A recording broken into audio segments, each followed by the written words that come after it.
This is the Your Dollars Making Sense podcast, brought to you by Jamie Blanton with Jacob Title, Bales Property Management and Home Building, SHH Mechanical, Boyles Tax Service, and Cotton Home Inspections.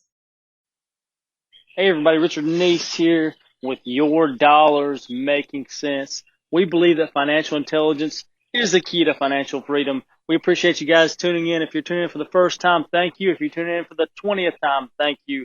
You guys can check us out live on WKUL 92.1, or you can find us on Spotify. You can find us on iHeartRadio. I think we're up to about 17 subscribers now, so we're pretty excited about it. Please subscribe. Please follow us.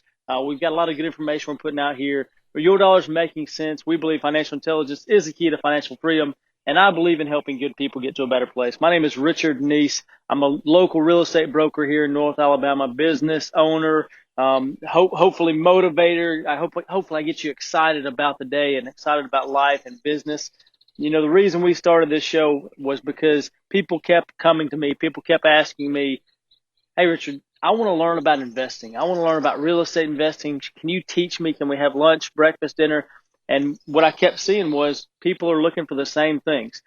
So I said, how about we put this out to the mass instead of one-on-one meetings? And so that's how we got started. It's been about a year now. I'm so thankful that WKUL allows us to come on and put our message out. I'm thankful for Ron Mosley Jr. for doing all that he does and putting us in different mediums. So thank you. Today I want to talk about something that's near and dear to my heart. Obviously success, everybody wants to be successful. But anytime we start talking about action plans and backwards planning, I get pretty pumped about it. I get excited. I keep seeing young people, but really people in general, that they see this far off dream, this far off goal of, I want to own a multi-million-dollar business, or I want to have 10 employees, or I want to have financial freedom, whatever that is. And they see that as being unattainable. Well, what I'll tell you about that is, everyone can be successful, but the first thing is you have to define what success is. Now, when I started in real estate about 5 years ago, I had an idea of what I thought was success and a plan of how I thought I could get there. And I feel like I'm getting a lot closer to that, but that goalpost keeps moving backwards. But early on, I really didn't know what I wanted exactly, but I knew I wanted something in this general area. You know, I had a goal I set that I was going to make, and this was in my mind. I was going to make $1,000 a day, and I was going to push to a place where I had $100,000 in passive income. And we're very close to achieving that. I set that goal and I said, I want to do that by the time I'm 40. Well, I'm 32. That was 3 years ago, or 4 years ago that we actually set that goal. So that tells you things are more attainable than you realize. You can make it happen. But what I didn't realize was how many hours I would put in. What I didn't realize was, the business model that I was creating wasn't a business model. It was solely based on how much work I put in on a daily basis. And so as I've learned, as I've grown, as I've talked to mentors, read books, done all these things, I realized that I don't have a business yet. So I've been working hard to make a business, because a business you can step out of and it still functions. Right now, we are very, very close to doing that, to being able to do that. But I couldn't for a long time. So I was just a high-paid, self-employed person is what I was, a high-paid S in the cash flow quadrant. So the reason I'm saying that is, it takes time, it takes planning. There's two lessons in that. Sometimes you get what you wish for, you get what you ask for, and it's not exactly what you wanted. And the second lesson is, it can change. That things can change that you're looking for. So don't be so rigid, so hard on that. This is what I got to have, and this is what I'm gonna do. It may not be what you want once you get to it. You see all these folks on Facebook, Instagram. You're seeing their best life live because of this or that. But you may not realize what they're having to do to make that happen, or you may not realize that there's so much more involved in it that isn't good and isn't happy. So you got to be flexible with that. I know I'm kind of spewing at the mouth here this morning. I get super excited about success stories, but you really need to define what success is for you. If you want more time with your family, make sure that the job that you get doesn't consume you so much that, yes, you make a lot of money, but you lose exactly what you're looking for. It may not be an income problem. It may be a spending problem. It may be a lifestyle problem. So defining success is so important on the front end. And like I said, it doesn't have to it can be fluid. It can change. Success now for me looks a lot different than it did 5 years ago, because I see that just because you make that money doesn't mean you keep that money, or the stress, the hours, the headache that you have to put up with for that to get back to spending time with your family. What does success mean to you? Define success. So that is, to me, that's the most important thing until the next most important thing. You need to define success, and then you start researching. You need to talk to people in that field that are doing what you're doing. You need to find somebody or multiple groups of people that you think are successful and learn from their mistakes. This isn't the first time somebody ever decided to do whatever you're doing. I promise you that it's or something very, very close to it. So find people that are already doing what you're doing. Research. I remember when I started in real estate, 2 years before that, I spent probably, I'd say 3 or 4 hours a day listening to podcasts, listening to YouTube videos, watching real estate agents, learning about investing, reading books. I mean, it was constant just to get to the point where I said, you know what, I can do this. I know I can. And that leads to the next step. So you got to define success. You've got to research, and then you've got to execute. Now, what does execute mean? Does that mean you're going from 0 to 200 transactions in a year? No, but you've got to take a step forward. One step forward is progress. It's not a lot of progress, but it's progress. It's not moving backwards. If you get into a state of analysis paralysis, you'll never move anywhere. You've got to. Sometimes it takes somebody pushing you. Sometimes it's a traumatic event. Sometimes you just wake up and say, you know what, I deserve better. I want better for me, for my family, for my community, and do it. You've got to just do it. You've got to execute. You've got to move forward. And that's the hardest step, I would say, for a lot of folks, because it's hard to change. Nobody likes change. I feel like I'm one of those people that I can adapt to change pretty well, pretty easily. And even me taking on new markets, looking at different schemes, changing my strategies, I know it's successful, but I can make it better by changing a little bit. It's hard for me. So I can imagine somebody who hasn't taken that first step, hasn't seen that success track run, hasn't been on that path. So you've got to execute, even if it's something small. You know, Gary Vaynerchuk talks about make the side hustle your main hustle. But you've got tons. If you're working an 8 to 5, or if you're working shift work, whatever it is, I promise you have time to step into a role and do your side hustle for 3, 4, 5, 6 hours a day. I promise you, because you don't need as much sleep as you think you do. Give the time to your boss that you're supposed to be giving to him.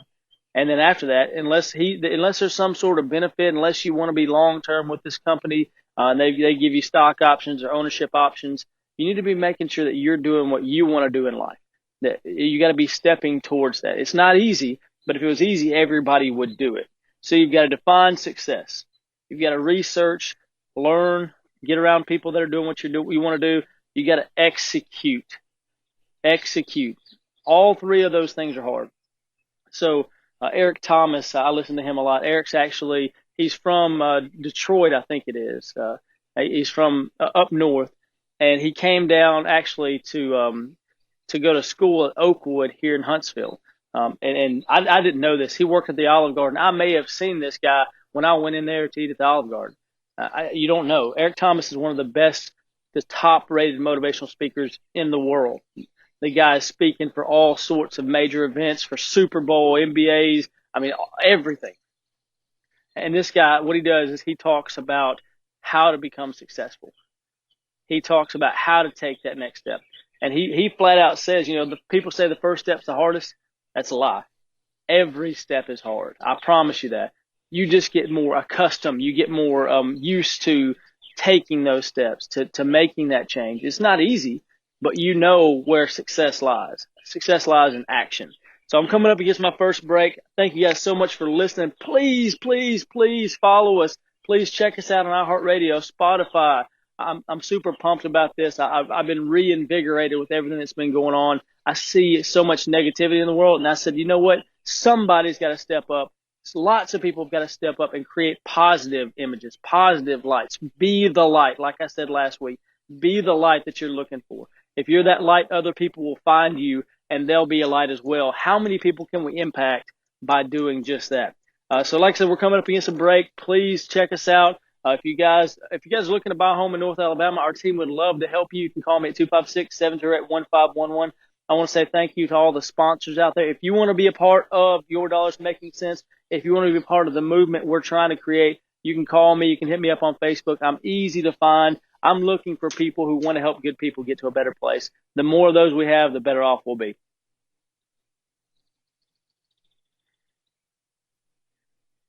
Hey everybody, Richard Neese here. Thank you so much for tuning into the second segment of Your Dollars Making Sense. We believe financial intelligence is the key to financial freedom.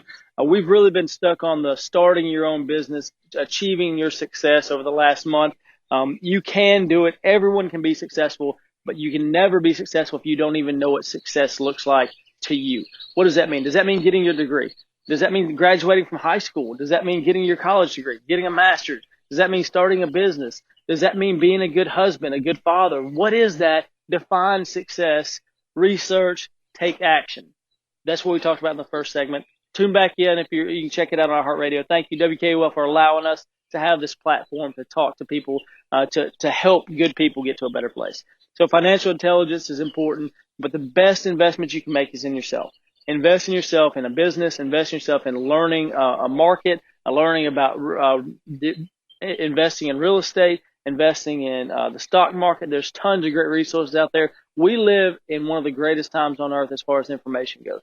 We have so much power in the palm of our hand. So take advantage of that. You can lay in bed and learn a language. You can lay in bed and learn about stock markets or trades or real estate investing. Listen, learn, read, use that to your advantage. So that's something we're going to kind of roll into. I don't know if you guys are familiar with the corporate model, but every large business that's successful has kind of a fast track program. If you guys know what I'm talking about, then it'll be much easier. But if you don't, I'm going to explain it a little bit. They bring intelligent guys, people with potential into these large companies. And what they do is they train them in several different fields. So they let them spend a year in accounting. They let them spend a year in production, a year in marketing. The reason they do that is because it takes more than one skill set to be successful. One skill set may get you a good living, but you got to have more than one skill set to run a business. And that's just the hard truth. There's nothing wrong with being specialized in what you do, but just know that specialization is a good way to get cut off too. If you're not necessarily a jack of all trades, but if you know business inside and out, if you know a certain, let's say you're in a university, if you know more than one subject, then you have a lot more value, a lot more flexibility overall. Now, we need specialists and we need generalists, but if you want to run a business, especially a small business, if you're starting up a solopreneur, you've got to be able to do more than one thing. If not, look for partners that can help you in those weaknesses. So the corporate example that I'm talking about, they bring these guys in that they tap for leadership, for management overall. 10 years they're going to be running the company, and they're fresh out of college right now. They want to train these guys up in all of it so they can see the big picture and tie it in together. What does that mean to you? How does that affect you? If you're looking at starting a business, if you're thinking about that long-term goal, what I would say to you is you have to lay the foundation. Lay the foundation, whether it's going to a business school to learn the business ins and outs, whether it's starting in a marketing department and then taking a job in sales and then taking a job in management. It's frustrating to think that you can't go from point A to point Z in a year. Now, some people have done it. I'm not going to tell you you can't be a millionaire in a year, multimillionaire, have $1 billion company, because it's happened. But even Jeff Bezos, even any huge success that you look at, it didn't happen overnight. Those guys were building foundations, building connections for years, and they start their company and they've got all these skill sets on the backside. How did they get those skill sets? They didn't come naturally. They learned them from somebody, from experience. So make sure that you're building your foundation. You have to add skills. So there's a Rich Dad Poor Dad, Robert Kiyosaki gives an example of a lady that is an excellent reporter and an excellent writer, and she's interviewing Robert Kiyosaki. And so this lady says, hey, I've just written a book. I want you to read it and tell me what you think. The book is flawless, absolutely flawless, but it's not selling anything.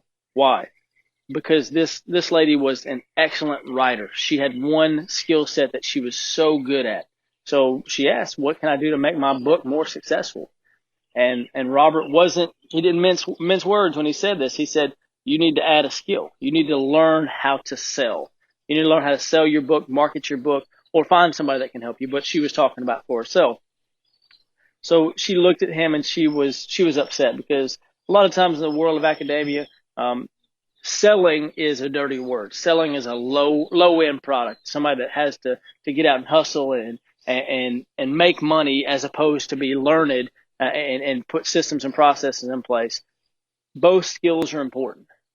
But what he said was, you need to take a job at a marketing company for a year or two and then re-roll out your book, and then you'll know how to sell. You'll know how to market. You'll know how to push it out there. The lady's book never took off. And Robert Kiyosaki's book, if you've ever read it, it's not a well-written book, in my opinion. It doesn't flow well. One of the things that he sees it's important, and I do too as well, is that he puts in the small bite-sized stories. That's what people want to hear. But if you talk to somebody in the world of academia, they think that it has to be this flowing long book that it all ties in. There's multiple points and there's themes behind the themes, and it just overwhelms most people. I'm not going to lie to you. I'm not the smartest guy. I'm not the best at literature. I don't see the small nuances in that. So how many people are like me, and how many people are like the world of academia? You're not writing this book for you. If you were, okay, great, you did it. You're not going to make any money off of it. So what is the end goal? I say all that to come back around and say she needed to add a skill. If she added one more skill, she would have been a multi-millionaire, and she would have taken what she loves and what she was great at and pushed it out to the masses, because she stepped in and said, I need to become more valuable. Now, that's what Jim Rohn talks about all the time. ROHN, Jim Rohn, not Jim Rome is burning. He talks about becoming more valuable. You don't chase success. You become more valuable, and success comes to you. So just take that into account. Rich Dad, Poor Dad it's a good book. It's a way to kind of transcend our modern education system to look at a different angle. Is it right in every aspect? Absolutely not. Has Robert Kiyosaki made bad financial decisions? Yes, he has. But overall, it allows people to say there is another way to look at things. Financial intelligence. That's what he talks about all the time. You have to have financial intelligence. So that's important. So corporate example.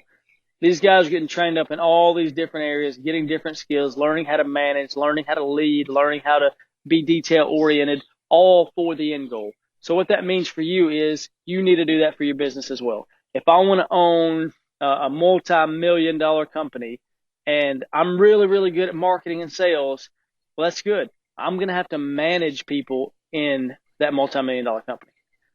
So I can either do one of two things. I can learn how to manage, or I can hire somebody to do that. Another example in Robert Kiyosaki's book, Rich Dad, Poor Dad, is he actually joins the military because the military teaches him how to lead men. So he serves for several years, and that's where he learns his leadership, his command presence. And so he's building up a resume, a foundation in order to succeed long term. And if you want to do things on a grand scale, you're going to have more than one skill. So we're coming up against the second break. I hope you guys are enjoying the show today. You've got to become more valuable. You have to learn other skill sets or find people that can help you with that. And that's an expensive price to pay if you don't want to learn it. Some of us aren't capable of things. You know, you aren't capable of being the best at something, and that's okay. Find good people to put around you. But especially if you're a young person, you've got plenty of time to get in these jobs and learn what you're good at, build on what you're not good at. So please do that so you can become that successful leader, that successful business owner, whatever you want to be. You've got to build a foundation around that, and it starts by planning it out right now, researching and executing. So make sure you guys tune in. On the other side, we'll have the last segment. Hey everybody, Richard Neese here. Welcome back to Your Dollars Making Sense. I believe in helping good people get to a better place, and I also believe financial intelligence is the key to financial freedom. What does financial freedom look like to you? What does that mean? Does it mean having a house, a small house, and being debt-free by the time you're 30 or 25? It can happen. You can do that. Does it mean having 15 rental houses or 15 vacation homes throughout the United States? It can happen too. There's a different There's a different plan in place for all of that, though. So you've got to look at what you want to do long term, define what success is, research, and start executing towards that. So the last segment we talked about adding skills, taking jobs to put you in, or positions to put you in a place where you build yourself up. You are a story, and each chapter is building on to the end. What does the end of your story look like? What is the legacy that you're going to leave? That's what I want to put on you today to think about. Like I said, thank you guys so much for tuning in. Please check us out on Spotify, iHeartRadio. We want to build our audience. We want to reach more people. The things I'm talking about today could affect somebody in your family. They could be looking for that little bit of knowledge that pushes them in the right direction. I have conversations weekly, daily sometimes, about folks wanting to start their own business, about folks wanting to have real estate, build wealth. What should they do? Sometimes it just takes honesty and a nudge. That's what it takes. So I hope you guys are enjoying the last two segments. The last segment, I want to talk about something that's pretty important to me, and it's take the mentor over the money. What does that mean? So we've got a guy right now, Craig Peden. He works with me. He's doing an excellent job. He came over from Mississippi, just graduated from Mississippi State. And he had an opportunity to take a higher paying, somewhat corporate job he's an accountant. So he could have been an accountant, made more money at his local hometown, kind of done his thing for a little while, saved up money. He had a place there that he was staying at for a good price. But he decided to do something that most people don't. He decided to pack up and leave, drive 3 hours away, move into a town that he knows nobody in except his boss, and start a job that he really doesn't even know what the details are on. Now, that sounds pretty scary. Now, we had discussions before about what we're trying to create, but the thing that impressed me on that is he took less money. He took a risk to step out because he believed that he could gain valuable insight. And just like I told him, you can always be an accountant, but to have the opportunity to run a real estate company, flip houses, do this, do that, you're not going to get that very often, especially with somebody that can fund it and can help you. So he stepped out. He said, I'm going to take less money. I'm going to do work that I've never done before in order to grow. Take the mentor over the money, especially early on. If you can find somebody that will pour their knowledge into you, help them grow their business. Help them any way that you can, because at the end of the day, the insight that you're getting from them is going to be so much more valuable long term, not just on a resume, but life-wise. Starting businesses or whatever skill set that you're moving into, take the mentor over the money. Find people that are doing what you're doing. Because if we mapped out and defined what success is, when we mapped out how to get there, and we mapped out what skills we need to have, now I need to go in and say, how can I learn this stuff? Because just like I asked, it's about once a year. I said, if you could work for Nick Saban for free for one football season, would you do that? And I get mixed answers on it every time. You have folks that think like I do that say, absolutely, I would learn everything I could from him, because just because I'm not going to be a football coach doesn't mean I can't learn from his processes, his systems, the way he leads, the way he motivates. I would pay to do that. Not just free, I would pay to do it. So, and people do that all the time. I mean, it's business coaching, it's things like that, but to have that access. And then you have the other side that says, no, he has enough money, I'd make him pay me. Well, what are you really adding besides a body to him? You're not. So having the opportunity to shadow him would be incredible. If your skill sets are so good that you bring value to Coach Nick Saban, I'll tell you, you're doing something right. And yes, he needs to pay you. But rarely are you going to find somebody that's going to add value day in and day out to somebody that's performing at a high level like that. You may be able to provide some valuable information to them, one-time thing, but 3, 4, 6 months following him around, I'd be wore out. I know that. But I would also learn so much in the way he communicates, the way he plans, all of that. So take the mentor over the money early on. Just think about the value it's going to bring you for the rest of your life. It's going to pay dividends for the rest of your life. So I hope you've enjoyed the show today. We want to recap. Everyone can be successful. You have to define what success is. You have to research and learn, and then you have to execute. Small steps are still steps, but you've got to take small steps to create momentum. And then we're talking about the corporate example. What does that mean? We have these folks that come in to corporate settings. They're just out of college. They have tons of potential. They learn every part of the business in order to lead the business. They don't specialize in one area that they're really good at or work on one area that they're really bad at. They know all of it and they piece it together. And then when they need specialists, they call on those specialists for the very fine-tooth details. Then we have build your foundation, add skills. You need to become more valuable any way that you can, add value. And then at the end of the day, take the mentor over the money, especially early on. There's so many opportunities for folks to get into internships, to shadow people, even to volunteer your time to get around folks that are doing it at a higher level and learn what they already know, what they've spent time and money learning. You can take, even if that's for free. So I hope you guys have enjoyed the show. Please follow us on iHeartRadio. Please follow us on Spotify. I'm super excited about what we're doing. We want to be the light. We want to be that change that people are looking for. There's so much negativity right now out in the world, and I want to provide some positive energy for everybody. Hope you guys have a great weekend. You can always hit me up at 256-708-1511, and we'll help you get to a better place.